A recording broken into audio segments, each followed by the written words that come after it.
Thank you for stopping the recording there. Thank you, Ellie. And I guess before making some closing comments, I think it's important to make a few acknowledgments. First, I want to acknowledge Caroline for her excellent program coordination skills. This was flawless and wonderful. And so thank you, Caroline. I also want to acknowledge the role of Carmelita Karhoff, who is the brainchild of Dementia Inclusive Incorporated. So Carmelita in the back, thank you so much. Most of the rest of us can only imagine or fear what might happen, and you are bold enough to make it happen. So thank you, Carmelita. I also then want to acknowledge my colleague, longtime colleague, partner, and teacher, Ellie McConnell, for her role as an MC today. Thank you, Ellie. And then also the other members of the board of Dementia Inclusive Incorporated. I'm proud to be a part of this group. If I could have you all stand to be recognized. This is a wonderful group with a lot of energy and connection and creativity. Thank you all. So, very brief because I'm between you and home, as Ellie said.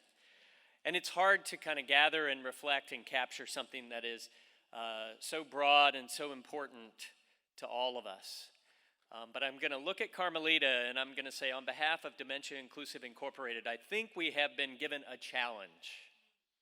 And so I want to summarize that challenge, and I'll be looking at Carmelita, and you can give me a thumbs up or thumbs down.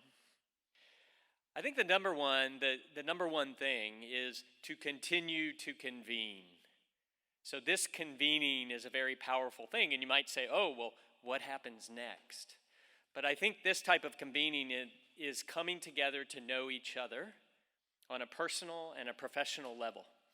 And we come together to learn. I think that was number one on our agenda. But I think we also come together to lean in a way that is different because of this experience in living with dementia and working with folks with dementia.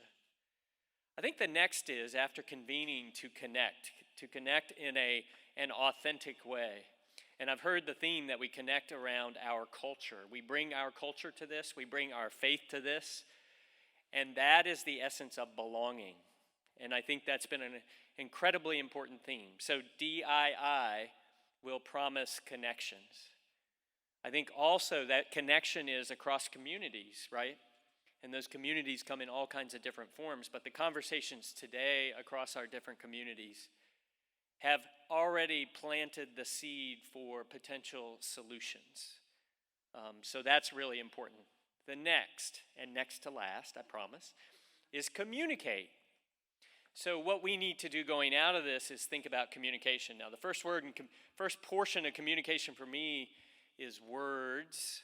So we need to talk about this. We need to tell our stories, as Annika said, allow people to tell their stories, facilitate stories. But it is also about notes and music. It's about moving and dance in our bodies and appreciating all the different ways that we communicate with each other. It's also about us telling stories beyond this group to help raise awareness, to spread the word. And maybe the bottom line here in communication is listening. What I saw today was a lot of listening.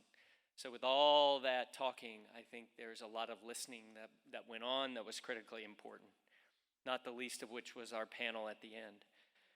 So the last point, and what we at DII will promise, is to advocate. And what that means is taking what we learn and hear today and finding those tables where we sit, or we need to sit, or we need to find a seat. And whether that's in local government or at Duke University Health System, if that is at our state government level, as a national government level, it's advocating for reimbursement for all the kinds of services. It's making those connections. And oh, by the way, this is a local election year.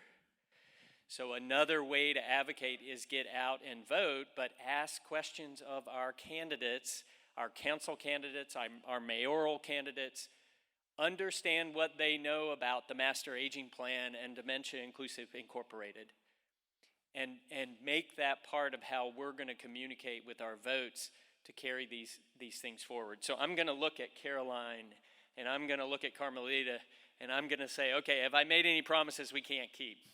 All right.